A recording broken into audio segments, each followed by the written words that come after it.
Welcome back to another episode of ADHD Realities. I'm your host, Dr. Leann Borneman, sexologist and ADHD expert, fellow ADHDer here, talking about all the things ADHD and sexuality and ways even science is still slacking. So I was really eager to record this episode, and I am a hot mess express. I'm in my sweats right now. My hair is pulled back, still wet from the pouring rain I was just in. All of that because last night, me and my husband was in the mood.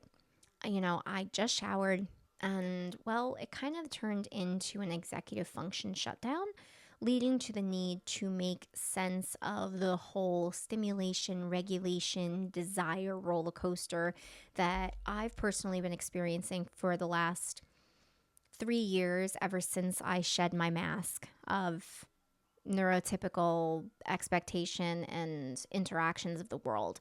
And so today I really wanted to talk a little bit about something that is personal, that really generates a lot of passion and fuel for me in terms of the work I do with my clients and how I show up as a therapist for my clients and myself in my day-to-day.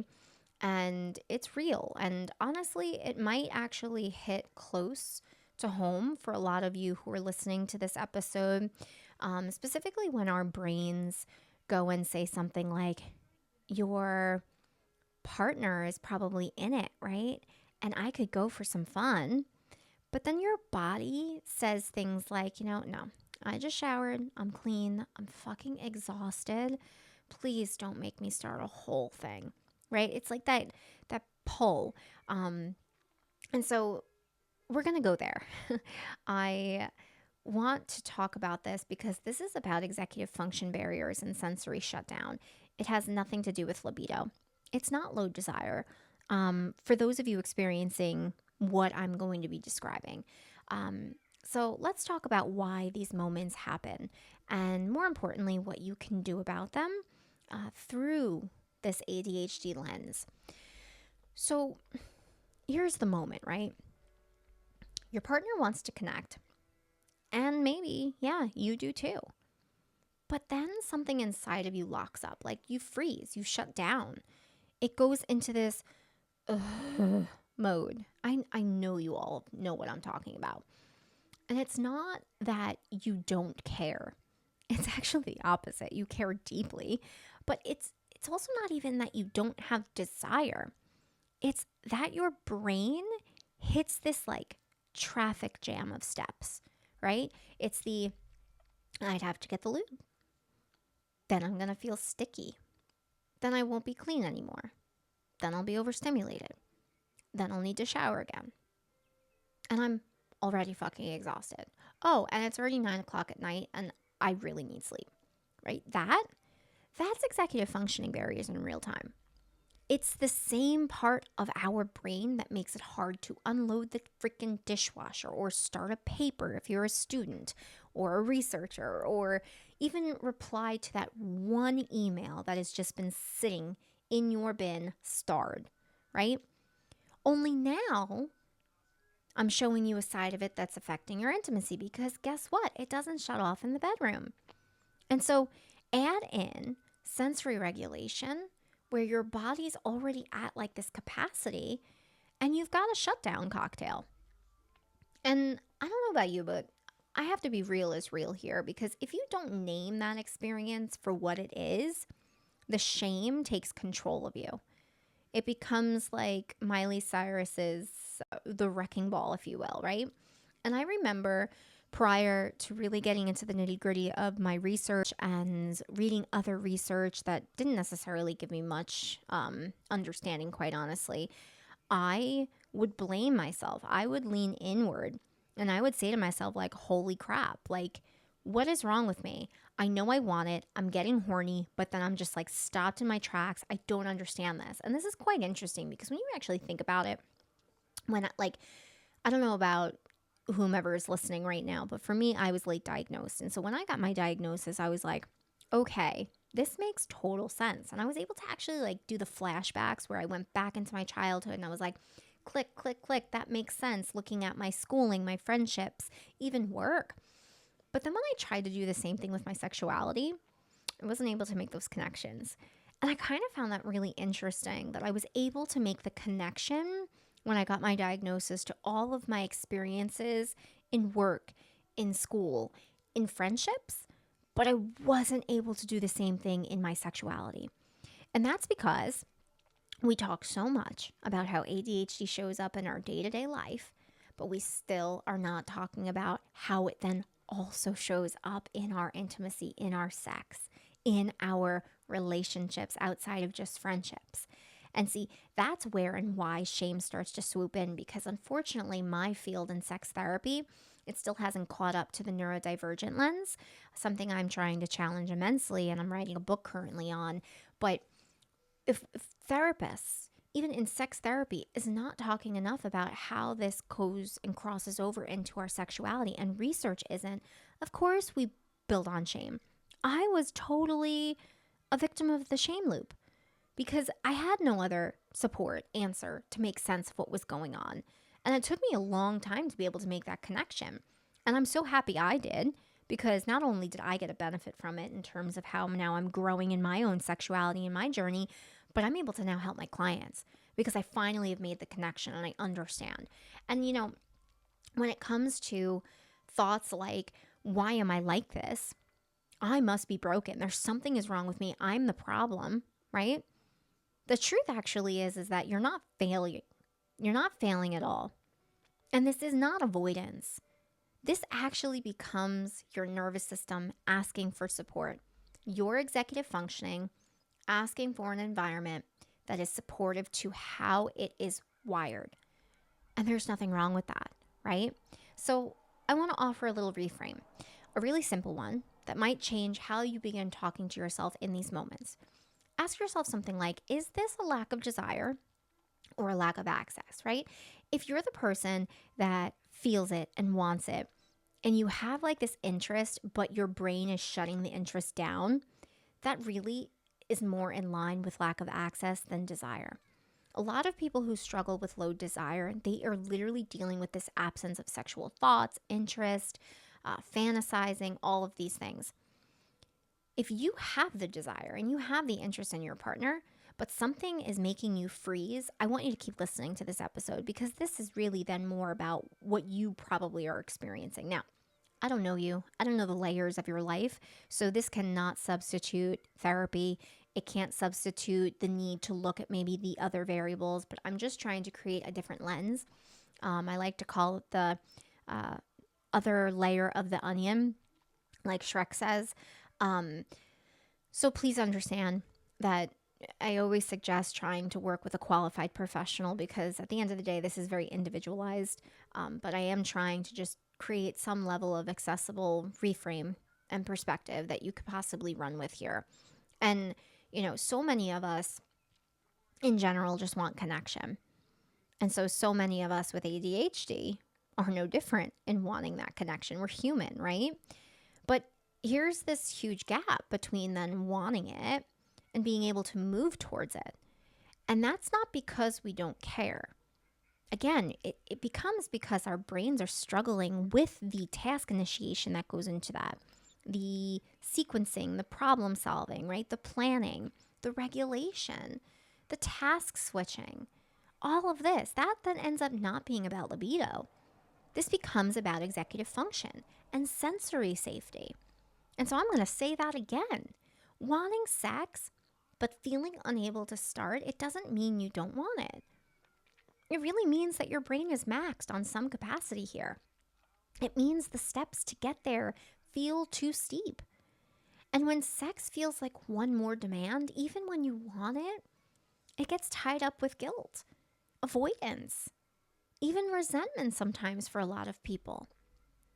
But that doesn't mean intimacy becomes off the table. We just need different approaches and environmental supports to help us get there, to help us show up in the way that we fucking deserve. So I'm going to talk a little bit about approaches that I would like you to try to use when you're in that clean, tired, touched out, maybe still kind of curious state, okay? So the first thing I like to have people try is reframe the experience, right? So instead of the typical narrative that we generally do of like, oh, I'm the problem. Oh, I'm broken. Or I'm failing. Like, what's wrong with me? I want you to try, my system is overwhelmed. That doesn't mean I'm not interested. That doesn't mean I'm not sexual. And ask yourself, is this about bandwidth or actual disinterest? Because I got to tell you, 9 times out of 10 for my clients and for me, it's bandwidth. It really is. And sometimes it's not, and that's okay. The next thing I really want you to try to do is create like a post-shower connection menu, okay? These are options that then don't require fluids, friction, heavy stimulation, okay? So sometimes me and my husband will just do cuddling with full body pressure. That's it. You can also do like a dry touch or a massage with maybe some oils depending on where you're at sensory-wise. Do mutual masturbation. Touch over clothing. Talk dirty without needing to follow through. You know, a lot of the times, so much of our restriction is this idea of the need for this orgasm to occur. And boy, does that expectation really fuck the fun. No pun intended. Because when you remove that pressure and this need of like sex and intimacy has to occur because of an orgasm, you really create space for you to really explore and enjoy one another in ways that you weren't doing. Because like doing and showing up is better than not showing up at all. And really ask yourself, why are you not showing up at all, right? Like with the list that I just gave, I can't even remember half the shit I just said. Thank my ADHD. This is what happens when you decide to record an impulsive recording without an actual script. And you just like jot it down. You're like your little bullet point notes of everything you want to get through. So you'll have to rewind that. But like the list that I gave, those are all things that don't require necessarily an orgasm for you just to be close. And this is what I mean. Like those scripts, those narratives, those expectations really take hold of our access. I'm going to keep saying that. It's about access, right?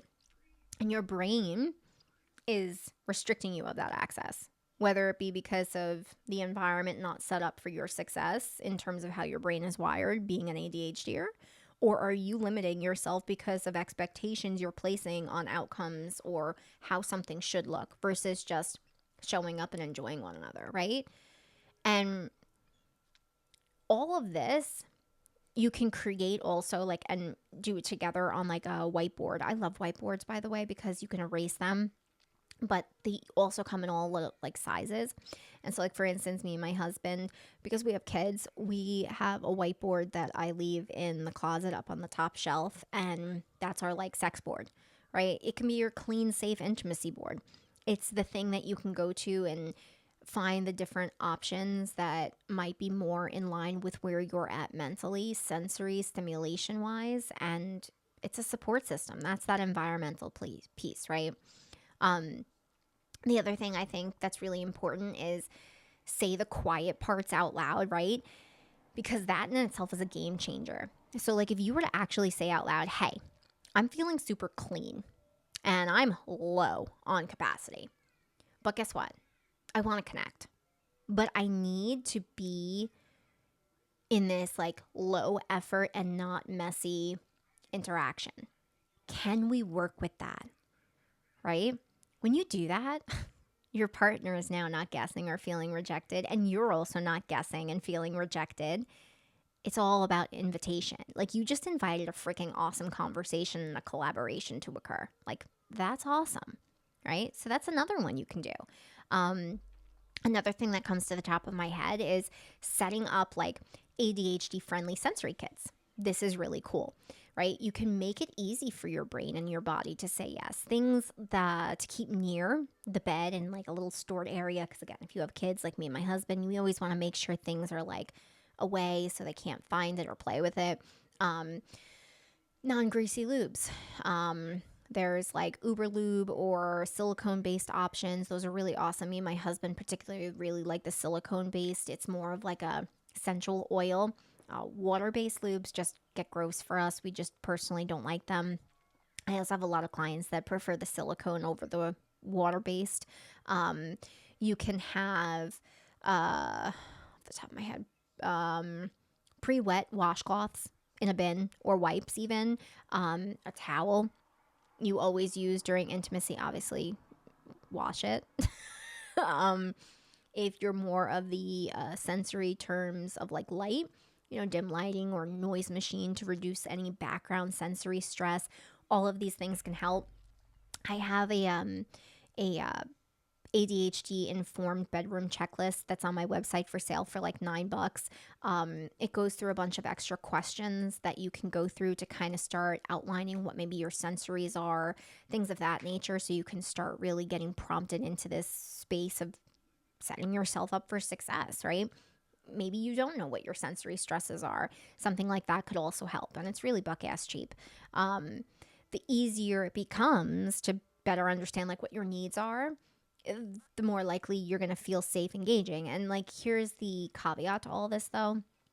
A lot of us with ADHD, what we may be able to create in terms of a good, solid plan and approach, it might actually change more times than not. Like, some nights I'm good with a plan that him and I have talked about, and then other nights it's just like, nope, I need something new. And yeah, is it exhausting? Of course it is, but that's how my brain operates. And so I have two options. I either lean into it and I have a growth mindset and I take on the day and I do my thing, or I get fixed in it and I get upset. And, not for nothing, some days I do get upset. Some days I do get fixed because I'm fucking human. Not for nothing, ADHD, while it definitely is significantly more of a barrier in terms of our success because of how we live in a world that's not set up for our success, there are just certain things that create further distress, when you know that other people are not struggling in the way that you are and that don't have so many steps or needs. It becomes frustrating. And I get it. I've been there. I've woken up in those days and I've actually said the words of, I would be great if I didn't have ADHD. But I think that's what makes it real and raw and vulnerable, to not ignore the fact that sometimes, yeah, it's fucking hard and you're not doing anything wrong. But, again, it just goes back to this concept of like, I'm giving you all this information and different ways of approaching, but yeah, it takes a little bit more energy. And that in itself can be very hard for us ADHDers because we already are struggling with energy in, energy out. But the goal is to just try to set your environments up for success in the best way that we can. And hopefully that then also creates more storage for energy in the future when we are able to start chipping away at our day-to-days. And if those day-to-days have just been really more disconnected than connected in terms of how our brains need certain things. I feel like I'm going on a tangent now. Another thing I think is really important too, specifically with this type of experience, is just giving yourself permission to like defer. Like saying something like, this isn't a no forever. It's just not right now because I'm overstimulated. There's nothing wrong with that. There's nothing wrong with you needing to pause. You're allowed to pause. You're allowed to circle back. You're allowed to not override your regulation in the name of being a good partner. That's like not healthy. And that's honestly not shutdown. It's intimacy through honesty. And if you have a healthy relationship with your partner, fucking do it. Like, give yourself space to just be honest and not push yourself, right? And so that's actually where the partner piece comes in, right? You want to start inviting your partner into the conversation. Because if your partner doesn't know how this works for your brain, or maybe even how it's working for their brain too, maybe they're struggling, I don't know, it's easy for them to feel hurt or confused. But it doesn't have to be you versus them in terms of, quote, this issue. This can be a teammate moment, right? It can be collaborative. That's even a fucking word. That doesn't sound like it's a word. Has any of you ever said a word and it just doesn't sound like a word? Drop it in the comments if it's a fucking word, because collaborative, I think it's a word. If not, I like it. We're using it. But, when we talk about communicating, you can let them know things like, sometimes I shut down, even when I'm interested. So it's not about you. It literally is my brain hitting a wall. I need help then finding like softer entry points.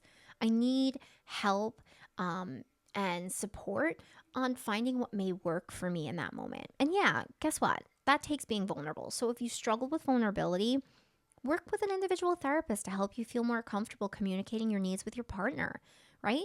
But vulnerability is like where intimacy actually begins.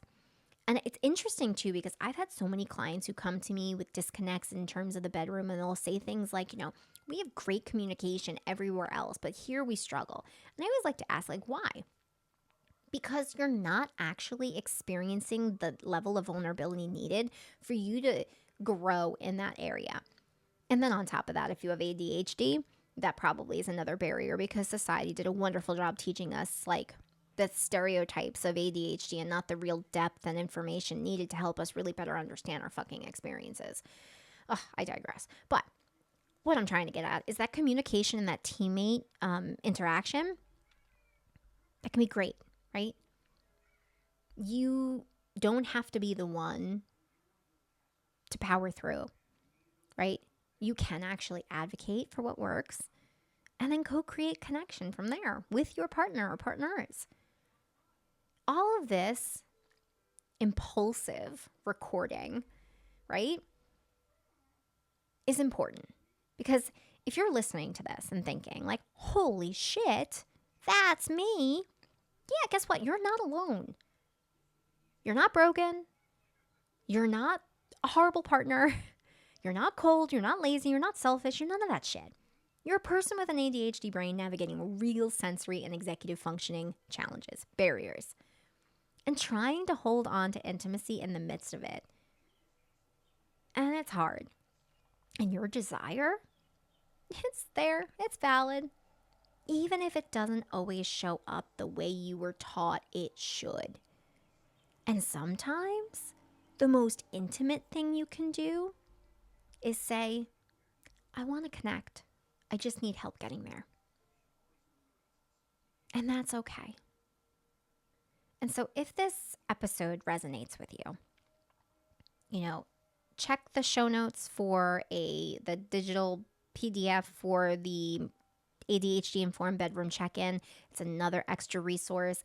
I purposely made it cheap in a sense where I still get paid for my time, because, we have to make sure we're not just giving ourselves away. Let me tell you something, as an ADHDer, it is so hard to try to profit off of being an ADHD expert, because it's like, in one light, you want to give back to the community and you just want to give everything, but you also need to get paid for your expertise. It's like an inner fucking battle 24/7. So I try to find ways to be accessible, just like this episode. I try my hardest. The PDF is very helpful because I tried to make it not like something where it had to be specific to a person. Like these questions, just I've noticed within the last like 6+ years working with clients, these types of questions just help all of my clients. So definitely check it out. It's on my website. The link is in the description. And this is, again, the podcast where I try to give you everything and anything, all ADHD sexuality, in a way that works with your brain and not against it. And the goal, again, is setting ourselves up for success in terms of our environment, our relationship, and our sex in ways that, again, work with our brain, not against it. And so, again, you found this episode resonated with you, save it, share it, get my shit out there. It helps. It really does. Even if therapists can start hearing this stuff, it can help how they interact with their clients. And until next time, be safe, everyone. And remember, you're fucking kick ass.